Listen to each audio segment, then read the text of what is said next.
Every man has been told the same story. You've heard it, I've heard it, and it's been repeated so often that most guys just accept it without question. You can't understand women because you're not a woman. It sounds harmless. In fact, it sounds like common sense. But in reality, it's one of the most damaging lies a man can believe. Because once you buy into it, you set yourself up to spend your entire life confused, frustrated, and constantly second-guessing yourself around women. You end up walking on eggshells, hoping not to offend, trying to get them emotionally, and still failing.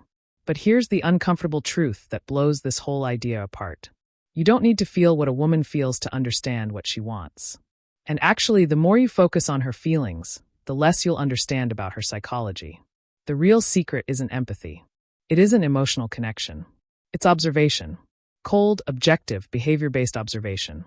When you strip away the noise of emotions, when you stop getting lost in what's being said or how it's being felt, you start to see something most people, women included, don't want to admit. Women's behavior tells you everything about their priorities, desires, and motivations. Their words, they can hide the truth. Their feelings, they can contradict it. But their actions, they never lie. Once you see this, your relationships, dating life, and entire understanding of female psychology will change forever. Here's where most men go wrong. They assume that if you can't experience a woman's emotions directly, you can't possibly understand her. They think, well, she lives in her body, in her mind, she must know best what she wants. That's like saying a doctor needs to have cancer to understand how it works, or that a meteorologist needs to be struck by lightning to predict a storm. We know that's absurd. Expertise comes from analyzing systems, patterns, and behaviors, not from sharing the same experience. A heart surgeon who's never had open-heart surgery can still save your life far better than the patient who's felt it. And in the same way, the outside observer who watches female behavior carefully can often understand women far better than women understand themselves. That's not arrogance. It's just how human observation works. Think about it. The eye can't see itself. The mind can't fully step outside itself to examine its own workings. When women talk about what they want, they're giving you a self-report that's limited by their own perspective. And that perspective is shaped by emotion, social pressure, and unconscious drives. And let's be honest, social conditioning makes it worse. Society teaches women to give answers that sound reasonable, moral, and mature, even if those answers aren't the full truth. So you'll hear things like, I want someone who treats me well, communicates, and makes me feel secure. Sounds great, right? But if you watch closely, the reality might look more like, I want someone who dominates me psychologically, keeps me working for his approval, and is just unavailable enough to keep me chasing him. Now, most women aren't lying when they say the first version. They really do feel that's what they want. But their behavior, who they choose, who they sleep with, who they stay with despite poor treatment, tells the real story. Think of it like a business deal. Your buddy says he's super excited about your startup. He tells you he believes in your vision, that he wants to help. But when it comes time to invest, he buys a new TV instead. Was he lying? Not necessarily. He probably did feel excited, and he probably did want to help. But his actions revealed the truth. Comfort was more important to him than taking a risk on your venture. Women work the same way. They may genuinely believe they're looking for stability, kindness, and emotional availability. But watch what they do, and you'll see them repeatedly choose men who give them chaos, dominance, and emotional challenge. The woman who says she wants a sensitive partner dates men who are emotionally distant. The woman who claims she values respect stays with men who treat her poorly. The woman who says she craves security seeks out drama and uncertainty. Again, her feelings are real. Her stated preferences are honest expressions of her conscious desires. But her behavior exposes a deeper, unconscious programming that's running the show. Here's the trap that ruins most men. They take what women say at face value, and then build their entire strategy around meeting those stated needs. Then they wonder why it blows up in their faces. He becomes more emotionally available because she says she wants better communication, only to find she's less attracted to him. He starts treating her better because she says she values respect, and suddenly, she's pulling away. He prioritizes her happiness because she says she wants to feel cherished, and somehow, she's less interested. Why? Because on a biological level, women are wired to test a man's strength, emotionally, psychologically, socially. When you change your behavior to match her words, you're proving you can be steered by her emotions. She might not be doing it consciously, But on a deep level, she's looking to see if you can hold your ground. She doesn't actually want to control you. She wants to know you can't be controlled. She doesn't want cruelty, but she wants to see that your self-respect won't let you bend into poor treatment. She doesn't want to live in drama, but she's testing whether you can stay grounded in the middle of it. Her conscious mind might crave comfort, safety, and connection. But her unconscious programming respects the man who won't compromise his values, boundaries, or direction, no matter how she feels in the moment. This is why women can feel drawn to qualities they openly disapprove of and lose interest in qualities they claim to value. Attraction is ancient. It's biological. It's a survival mechanism that evolved over millions of years, long before dating apps, coffee dates, or Instagram stories. And biology doesn't care about political correctness or conscious preferences. It responds to signs of strength, social value, and leadership. Modern women still carry this wiring, even though their environment has changed. That's why so many feel torn, wanting good guys on paper, but feeling the strongest pull toward men who seem wrong for them. When you stop listening to what women say and start watching what they do, you begin to see this programming in action. You see which behaviors spark attraction, which ones create real investment, and which ones only produce short-term emotional highs. The woman who says she wants stability but chooses chaos is revealing that predictability feels like weakness to her biology. The woman who claims to want kindness but responds best to confident dominance is showing you that strength signals protection. The woman who insists she wants closeness but pulls away when you're fully available is telling you that scarcity creates attraction. Most men never learn to separate the feelings from the patterns.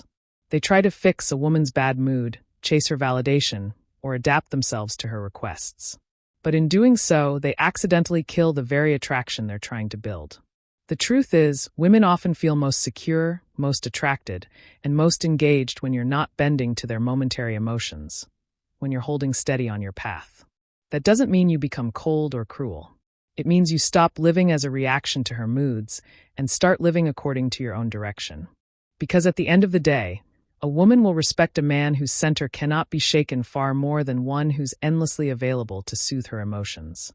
This shift, from focusing on her emotions to focusing on her behavior, is uncomfortable at first. It forces you to let go of the romanticized idea that if you just love her enough, communicate enough, and meet her emotional needs, everything will magically work out. But once you accept it, the confusion fades. You stop trying to manage her feelings like some endless project, and you start making decisions based on the only thing that never lies: her actions. Because here's a reality check. Women's feelings are often just symptoms. They're not the cause. Think about it. The woman who feels bored in a stable, calm relationship isn't reacting to some deep flaw in the relationship. Her biology is interpreting safety as stagnation. The woman who feels excited by emotionally unavailable men isn't making some conscious decision to pick bad partners. She's responding to an ancient program that equates challenge with high value. The woman who loses interest in men who treat her perfectly isn't being ungrateful. Her brain is wired to associate constant availability with lower status. These feelings are real to her. They're intense. But if you build your whole strategy around fixing those feelings, you'll end up amplifying the very problem you're trying to solve. Let's put it in real terms. She says she feels neglected, so you double your attention. But instead of being grateful, she feels smothered. She says she feels unsafe, so you ramp up the security and comfort. But instead of relaxing, she starts seeking excitement elsewhere. She says she feels controlled, so you back off and accommodate her more. And she begins to push even harder. It's counterintuitive, but here's the truth. In many cases, women feel better when a man doesn't cater to their emotional requests, when he holds the line on his boundaries, priorities, and standards. It's not about being harsh or indifferent. It's about leading from a place of principle rather than emotional reaction. When she tests you, because she will, you maintain your boundaries. And strangely enough, she feels more secure. When she disagrees with your decision, you stay the course. And over time, that consistency builds respect. This dynamic plays out everywhere, not just in romance. In the workplace, the manager who enforces standards despite emotional protests earns far more respect than the one who bends the rules to keep everyone happy.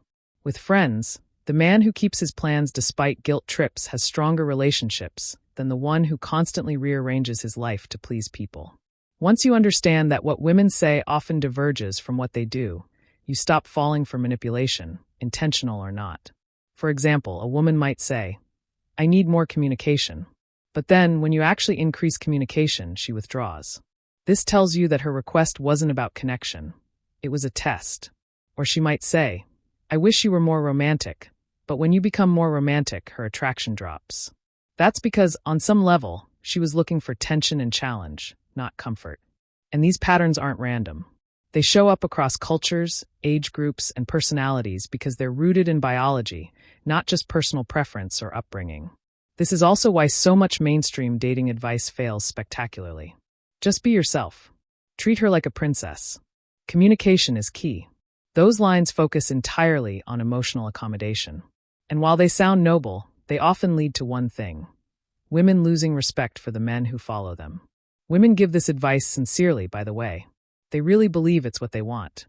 But because it reflects their conscious preferences rather than their unconscious wiring, the end result is usually the opposite of what they imagine. Here's the better approach. Stop asking women what they want. Start observing what they respond to. Don't build your behavior around her verbal preferences. Build it around her unconscious reactions. That means getting comfortable with her being momentarily upset with you if it means holding to your boundaries. It means being okay with temporary discomfort in order to protect long-term attraction and respect. And yes, that's going to challenge your ego, especially if you've been raised to think that a good man is one who keeps a woman happy at all times. But if you want relationships that last, and that stay passionate, you need to focus on what works, not on what just feels nice in the moment. Here's another layer most men miss. Women's public behavior often looks different from their private behavior. In public, women say the right things, what's socially approved, what makes them look good. In private, their choices reveal the truth. Social media is a perfect example. A woman might post about wanting a man who's sensitive, kind, and emotionally available. But scroll through her likes, her comments, her follows, and you'll often see the men who get her most enthusiastic attention are confident, mysterious, maybe even a little arrogant. The woman who claims she values emotional intelligence? Privately, she might be most drawn to the guy who gives her the least emotional access. The one who says she wants stability and security? She's probably liking and following men who radiate excitement and unpredictability. This doesn't make her a hypocrite. It's simply biology in action. The same truth shows up in how women spend their money. A woman might say she's practical and budget conscious, then drop a fortune on fashion, beauty, and lifestyle purchases. Why? Because those purchases signal status, boost her attractiveness, and strengthen her position in the competition for high-value mates. Or look at how women spend their time. A woman who says family comes first might still spend more hours on social media than with her kids. One who insists her career is her top priority might still devote huge amounts of energy to relationship drama. These aren't moral failings. They're simply examples of unconscious motivations outranking conscious intentions. And then there's dating, the clearest laboratory for observing all of this. Romantic and sexual choices are where unconscious programming shines through most clearly. The woman who says emotional availability is her number one priority keeps choosing men who don't give it. The one who says she values shared beliefs and life goals dates men who live in ways that contradict hers. The one who says she wants commitment repeatedly invests in men who are non-committal. When you see the same patterns across different women, in different countries, across different generations, you can't ignore the biological basis anymore. This is where evolutionary psychology connects the dots. For millions of years, a woman's survival and the survival of her children depended on choosing the right man. She had to be able to detect strength, status, and resource potential. Today's world is very different, but that ancient programming still drives attraction. So the woman who feels drawn to dominant, assertive men isn't trying to sabotage herself. Her brain is wired to see dominance as protection. The woman who loses interest in the nice, fully available guy isn't being ungrateful. Her wiring interprets constant availability as a signal of lower value. Once you see that, you stop taking rejection or attraction shifts personally. You understand she's not choosing based on a logical list. She's reacting to signals her body has been reading for thousands of years. Once you understand this, your entire approach to women changes. Instead of feeling hurt when she doesn't respond to kindness the way you expected, you recognize that kindness doesn't necessarily activate attraction. It activates something else. Instead of feeling insulted when she chases after men who treat her poorly, you understand it's not about the poor treatment itself. It's about the signals those men are sending. You stop thinking of it as personal rejection and start seeing it as predictable biological behavior.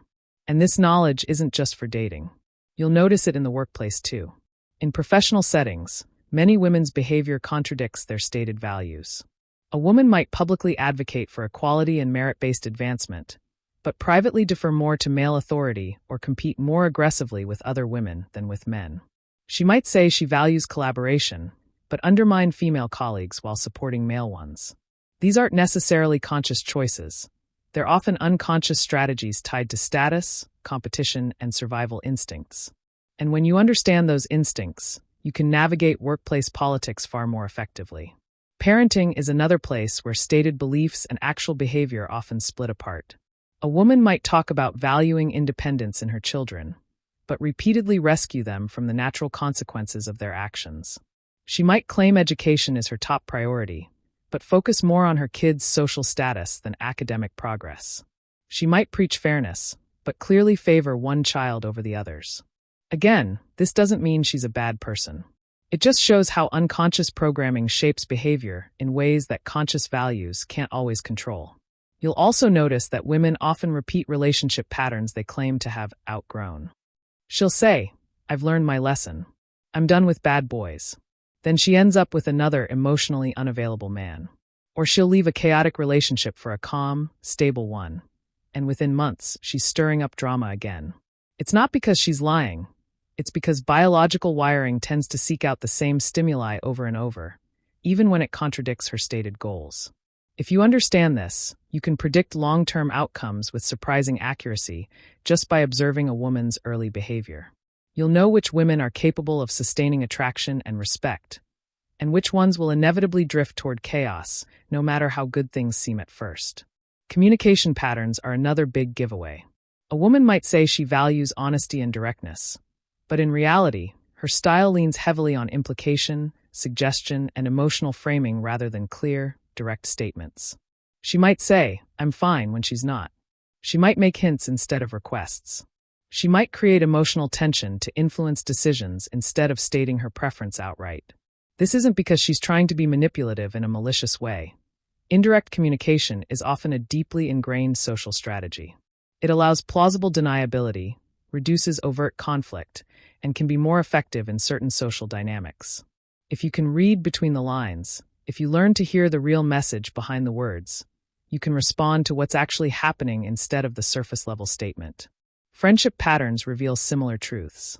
A woman might talk about loyalty and support among women, but still engage in subtle competition, gossip, and undercutting behavior with her female friends. She might undermine another woman's relationship or career while framing it as concern. That's because intersexual competition between women, is a real, biologically driven force. It operates under the surface, even in close friendships. When you recognize it, you stop being surprised by the drama that can unfold in female social circles. So here's the bottom line.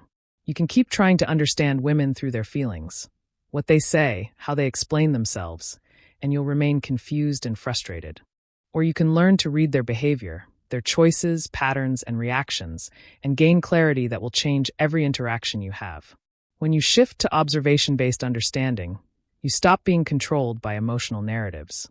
You stop reacting to temporary moods and start making decisions based on long-term patterns. This isn't about becoming manipulative or cold. It's about caring for women without being ruled by them. It's about building connection without sacrificing your own independence or boundaries. And yes, it takes courage, because you'll have to let go of comforting myths. You'll have to accept that women don't always understand their own desires, and that if you follow their words instead of their actions, you'll end up in dead ends. But the payoff is huge. You'll create relationships that work, attraction that lasts, and respect that deepens over time. The practical skill here is learning to observe without judgment. Pay attention to what women do when no one's watching versus what they do in public. Notice which men they reward with attention, time, and commitment, versus which ones they keep at arm's length. Don't get distracted by her intentions. Focus on her investments. You'll see that the woman who says she values stability but chases unpredictability is revealing something real about her wiring. The one who says she values kindness but lights up for dominance is showing you her biological programming. And when you start reading women this way, you'll know exactly which behaviors create attraction, which create respect, and which create long-term investment. The choice is yours. You can keep believing the cultural script that says, just listen to her feelings, and remain stuck in confusion. Or you can step outside the emotional noise, watch her behavior like a scientist studies a system, and finally understand what women actually want. Not what they say they want, not what they think they want, but what they respond to. Because at the end of the day, biology writes the rules. And if you know the rules, you can win the game without losing yourself.